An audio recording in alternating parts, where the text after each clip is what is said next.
Welcome प्यारे बच्चों, welcome to our channel admins point. तो चलिए बच्चों स्टार्ट करते हैं। वर्कशीट नंबर 85 क्लास 9 के लिए है साइंस। टॉपिक है एटम्स एंड मॉलिक्यूल्स, जिसकी हम रिवीजन करने जा रहे हैं। मोल कॉन्सेप्ट्स। देखिए, अ ग्रुप ऑफ 6.022 into 10 की पावर 22 पार्टिकल्स, इसको एटम, मॉलिक्यूल्स, आयंस बोलते हैं, और सब्सटेंस इज कॉल्ड एज 1 मोल। यानी 1 मोल बराबर होता है 6 पॉइंट, ध्यान दीजिएगा, 1 मोल किसी भी सब्सटेंस का इक्वल होता है 6.022 into 10 की पावर 23 पार्टिकल्स, वो एटम्स, मॉलिक्यूल या आयंस हो, जिस भी रूप में हो, होता है। Now this number is called Avogadro number बोलते हैं, ठीक है, या एवोगैड्रो कांस्टेंट भी इसको बोला जाता है। क्लियर है ये बात? तो हमें समझ में आ गया कि 1 मोल इक्वल टू कितने पार्टिकल होते हैं और इसका दूसरा नाम क्या है, ठीक है। नाउ 1 मोल ऑफ सब्सटेंस, जो हमने अभी पढ़ लिया है, लिखा हुआ है पार्टिकल्स कितने होते हैं। That is for example 1 mole of atom अगर लिखा है तो इतने एटम के बराबर होगा। 1 मोल मॉलिक्यूल है तो वो इतने ही मॉलिक्यूल, यानी मॉलिक्यूल है उसको मॉलिक्यूल में ऐसे ले सकते हैं, एटम है तो उसे एटम में इस तरह से लिखा जा सकता है, ठीक है। The mass of 1 mole of substance is always fixed, यानी 1 मोल सब्सटेंस का मास हमेशा फिक्स होता है। This is to be underline. Mass of 1 mole of substance is equal to their relative mass और मोलिकुलर मास, यानी 1 मोल सब्सटेंस, कोई भी सब्सटेंस है, उसका मास इक्वल होता है रिलेटिव एटॉमिक मास ऑफ या मोलिकुलर मास के बराबर होता है। उनका जो रिलेटिव एटॉमिक मास होगा या उसका जो मोलिकुलर मास होगा उसके बराबर होगा 1 मोल का मास, ठीक है। तो 1 मोल की बात हुई आसपास, that is mass of 1 mole of atom is equal to the atomic mass required in gram, ठीक है। ग्राम में जो एटॉमिक मास होगा उसका होगा। चलिए इसको और समझते हैं कि मोलर मास क्या होता है। Total atomic mass of 1 mole of a substance, एक सब्सटेंस के 1 मोल का total atomic mass is called molar mass, जिसको m से डिनोट करते हैं। यानी मोलर मास क्या होता है? Total atomic mass of 1 mole of a substance. Molar mass is also called gram atomic mass, इसको ग्राम एटॉमिक मास भी कहते हैं, ठीक है। अब इसको हम समझते हैं कि मोलर मास यानी मास ऑफ 1 मोल ऑफ सब्सटेंस, और 1 मोल सब्सटेंस का मास कितना है? मास ऑफ इतने, 1 मोल में कितने पार्टिकल होते हैं? 6.022 into 1023 पार्टिकल। इनके मास के बराबर हो जाएगा जो 1 मोल का मास, और उसी को मोलर मास कहते हैं। क्लियर हो गया? ये मोलर मास हमें पता चल गया। Now relation between number of moles and molar mass के बीच में क्या होता है, तो ये बहुत ही इंपॉर्टेंट है कि number of moles equal to होता है गिवन मास अपॉन मोलर मास।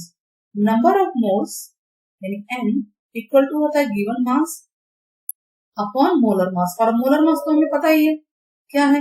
क्लियर है? तो ये इंपॉर्टेंट है। इंपॉर्टेंट फॉर्मूले यही हो गए, n equal to m by n, जो कि यहां में लिखा हुआ है। Now number of moles equal to given number of particles, या एवोगैड्रो नंबर बोल सकते हैं। नंबर ऑफ मोल्स को हम गिवन नंबर ऑफ पार्टिकल या एवोगैड्रो नंबर बोलते हैं, जो कि ऐसे निकल सकता है।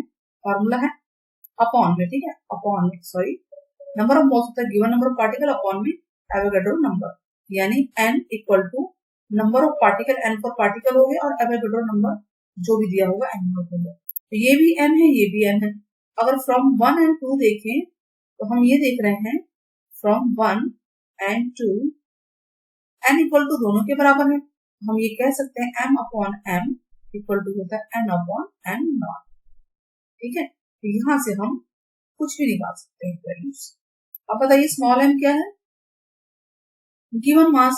कैपिटल M क्या है? Molar mass. n capital N क्या है? नंबर ऑफ पार्टिकल जो गिवन होंगे, और ये n नॉट क्या है? एवोगैड्रो नंबर्स, ठीक है। और n का मतलब है नंबर ऑफ मोल्स। क्लियर हो गया अपना? चलिए अब क्वेश्चन देखते हैं। नंबर ऑफ मॉलिक्यूल्स इन, कह रहा है कि number of molecules 88 gram carbon dioxide, 88 gram carbon dioxide में कितने नंबर ऑफ मोल्स होते हैं? सबसे पहली बात गिवन मास क्या है, 88 ग्राम। अब मोलर मास निकालते हैं। मोलर मास यानी m, यानी इसके मोल का मास। CO2 में कितने कार्बन है, एक कार्बन है। एक कार्बन का मास होगा 12 ग्राम, 12 U यानी 12 ग्राम में हो गया।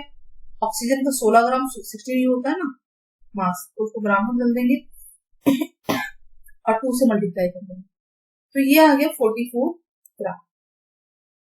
क्लियर है ना। अब हमें क्या निकालना है,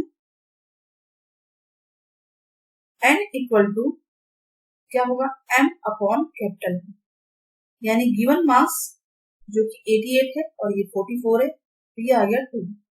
तो दो पार्टिकल है, पूछ क्या रहा है नंबर ऑफ मॉलिक्यूल्स कितने होंगे, तो नंबर ऑफ मॉलिक्यूल्स 2, मोल में कितने होंगे, 2 में। एक में होते हैं इतने पार्टिकल, तो 2 में कितने होंगे, 2 से उसे मल्टीप्लाई कर देंगे। ठीक है तो ये पूछा गया था नंबर ऑफ मॉलिक्यूल्स। तो जितने, पहली बात तो मोल्स पता होने से कितने हैं, एक मोल का हमें पता है कितने पार्टिकल होते हैं। Now number of atom present in 8 gram of helium, 8 gram helium में कितने एटम होंगे, तो देखिए 1 मोल हीलियम कितने एटम के बराबर है, तो 4 ग्राम हीलियम का वही है ना मास होता है 4 ग्राम, कितना होगा, यही होगा 4 ग्राम के बराबर हो गया ना वो। 8 ग्राम में कितना होगा, कम होगा, जैसे क्या करेंगे इसको 4/8 से, देखिए इस तरह से हो गया, 4 से 1 पे पहुंचेंगे यानी 4 से डिवाइड करेंगे और 8 से मल्टीप्लाई करेंगे। ठीक है, तो सॉल्यूशन हमारा ये आ जाएगा। तो ये क्या है, 8 ग्राम में नंबर ऑफ एटम्स कितने हैं। क्लियर है। Now mass of 0.5 mole of nitrogen, nitrogen 0.5 mole nitrogen का मास में पता लगाना है। तो देखिए एटॉमिक मास नाइट्रोजन का क्या होता है 14U, तो N2 का कितना होगा 14 into 2 U है, और ये ग्राम में बदल देंगे इसको। ठीक है, तो मास ऑफ नाइट्रोजन ये आ गया और इसको ग्राम में बदल दीजिए, 28 ग्राम हो गया, U का ग्राम हो गया। अब ये तो 1 मोल का है, आधे मोल का क्या होगा, आधा होगा इसका, 28 into 0.5 है, यानी कि आधा हो गया 14 ग्राम। क्लियर है। पहला क्वेश्चन चलिए करते हैं, define 1 mole and molar mass. 1 मोल और मोलर मास को डिफाइन करना है, जो कि आपके सामने ही है। 1 मोल क्या होता है, ये हमने यहाँ पे बताया। ठीक है, तो आप इसको बड़े आराम से यहाँ लगा सकते हो कि 1 मोल बराबर में ये होता है, तो आप इसको लिख सकते हैं क्वेश्चन नंबर 1, और मोलर मास इसको लिख सकते हैं क्वेश्चन नंबर 1। क्लियर है, तो ये हो गया हमारा ये पहले क्वेश्चन का आंसर। चलिए दूसरा देखते हैं, फाइंड आउट मास ऑफ, क्या निकालना मास, 8 मोल्स ऑफ ऑक्सीजन गैस के 8 मोल्स के मास निकालना है। चलिए निकालते हैं। ठीक है,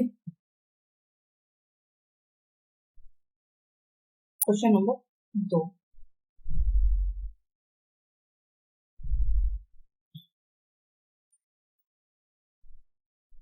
तो ये बताइए क्वेश्चन नंबर 2 में n बराबर क्या था, नंबर ऑफ मोल्स, n बराबर है गिवन मास अपॉन मोलर मास, यही है ना, और n आपके पास कितना है,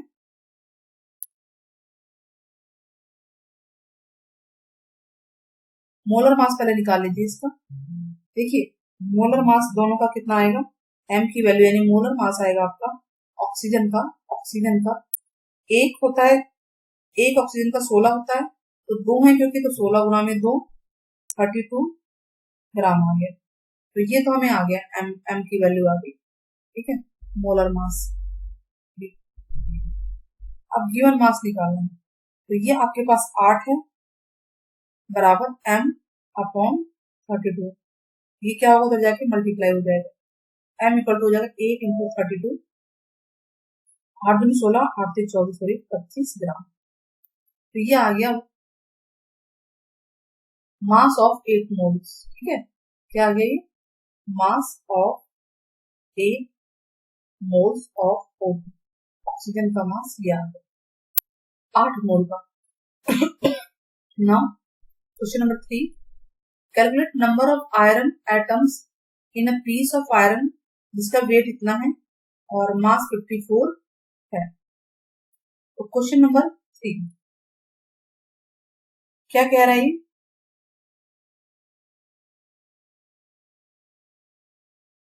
अब देखिए हमारे पास फॉर्मूला होता है m/m इक्वल टू n/n0। ठीक है, नंबर ऑफ एटम्स या पार्टिकल्स पता लगाने हैं। तो अब ये बताइए कि हमें निकालना क्या है, ये n निकालना है, नंबर ऑफ एटम्स है ना, ये n निकालना है।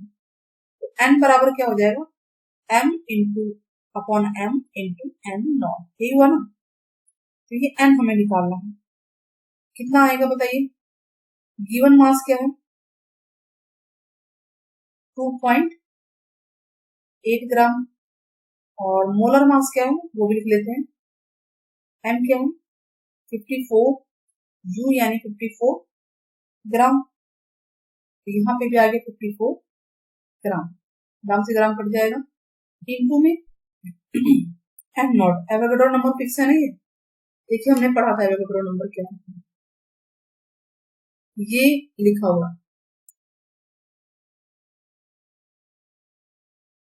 ठीक है, इस नंबर को एवोगैड्रो नंबर भी कहते हैं। तो ये वैल्यू जो है एम नॉट की ऑलवेज फिक्स होगी 6.022 इंटू 10 की पावर 20। ग्राम से ग्राम कट गया, एक जीरो आ गई। ठीक है, ये कट गया, इसको हटा देते हैं हम, ये पॉइंट हटाएंगे, जीरो आ गई। अब इसको काटना शुरू करेंगे, तो काटेंगे और सॉल्व करेंगे यहाँ तक को, तो n की वैल्यू आ जाएगी 0.31 इंटू 10 की पावर 20। सॉल्व करेंगे, क्लियर है। Question 4, calculate gram atomic mass of 5 mole. Gram atomic mass निकालना है 5 मोल का क्लोरीन के।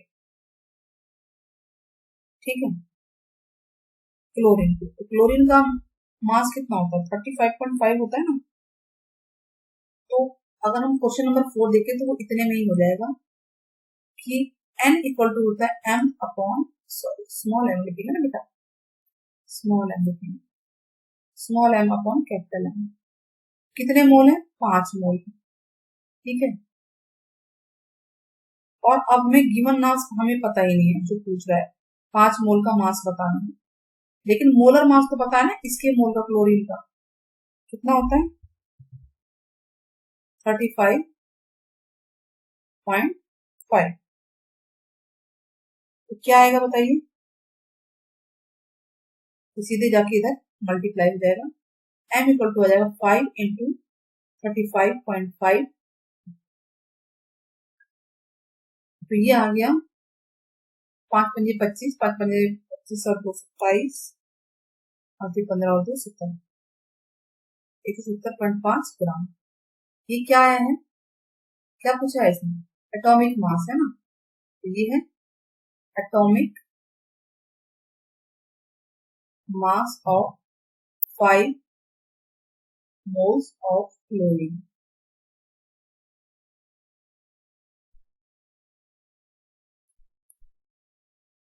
हम देख रहे हैं कि तीसरा भी हो गया, दूसरा भी हो गया, चौथा भी हो गया, अब पांचवी की बारी। Which has more number of atoms, 100 gram nitrogen या 100 ग्राम अमोनिया, किसमें ज्यादा एटम्स होंगे।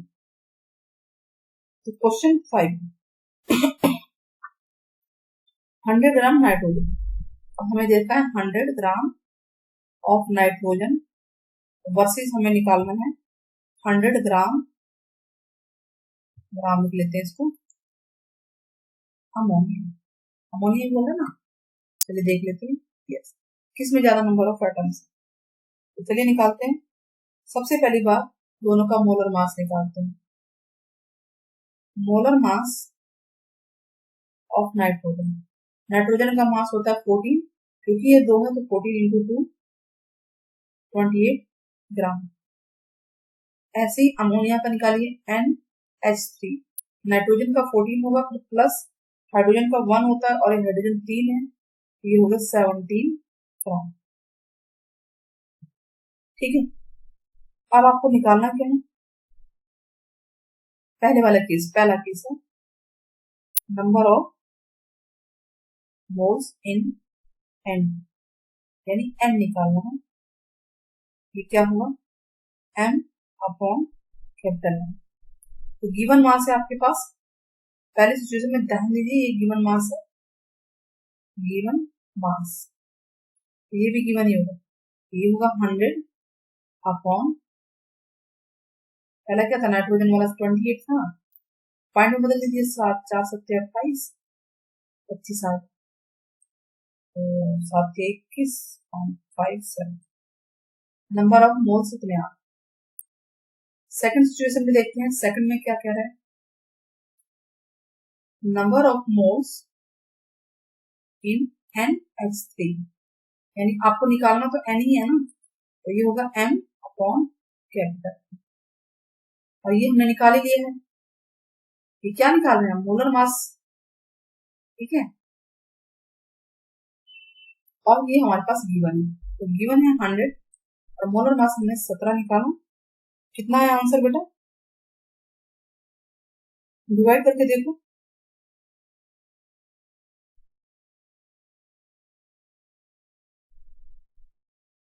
नंबर ऑफ मोल्स इतने आ गए, तो और ये हो गया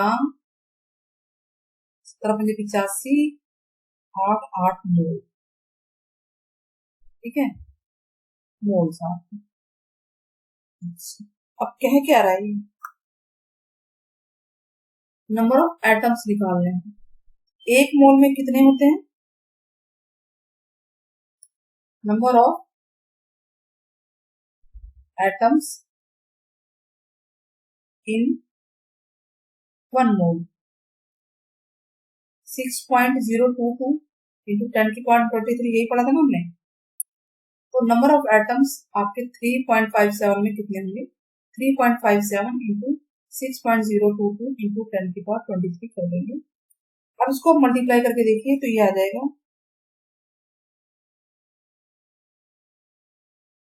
एक बार से मल्टीप्लाई कीजिए, तो ये नंबर ऑफ एटम्स पता लगाना है, मल्टीप्लाई कर लेते हैं, 3.57 इंटू 6.02, तो ये समथिंग आ गया 21.498 इंटू 10⁻23, ये आएगा ना। अब इसमें निकालिए number of atoms in 5.88 moles, direct निकाल लेते हैं, 5.88 को मल्टीप्लाई करेंगे 6.022 इंटू 10⁻23, तो मल्टीप्लाई कीजिए 5.88 इंटू 6.022, ये आ गया 35.409 अप्रॉक्स वैल्यू है इंटू 10⁻23। तो ये बताइए कि क्या पता चला, किसमें ज्यादा नंबर ऑफ एटम्स है, खुद ही सोच लीजिए किसमें ज्यादा है। तो हम लिखेंगे कि NH, therefore NH3 has more number of atoms। साफ दिख रहा है, ये देखिए 31 ज्यादा है, 21 ज्यादा है कि 35 है ना। तो that's all for today. I hope आपको क्वेश्चन समझ में आए होंगे। आज के न्यूमेरिकल थोड़े से सोचने वाले, तो आप उसको सोचिएगा, ध्यान से कीजिएगा। टेक केयर, बाय बाय, फिर